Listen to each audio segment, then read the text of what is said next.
नमस्कार, good morning.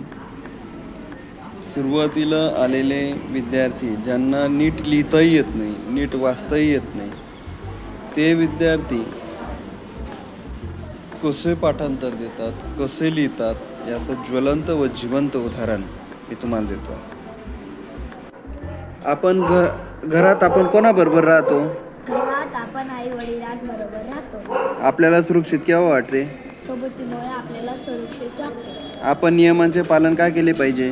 नियम पाळल्याने समूह जीवन शिस्त येते. गुड. माणसांना टिंब राहायला आवडते. सोबत समूहात आपल्याला टिंब मिळते. राहत. Very good. एकमेकांना मदत करणे म्हणजेच एकमेकांना मदत करणे म्हणजेच ती मात्र.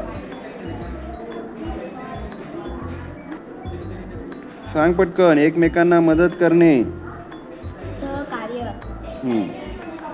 समूह जीवन नियमित चालण्यासाठी कशाची गरज असते? नियमांची गरज असते. बरोबर. खेळाचे नियम सर्वांसाठी असते. कसे असतात? सगळ्यांसाठी, सर्वांसाठी कसे असतात? समूह सारखेच हां, सारखेच असतात. Very good.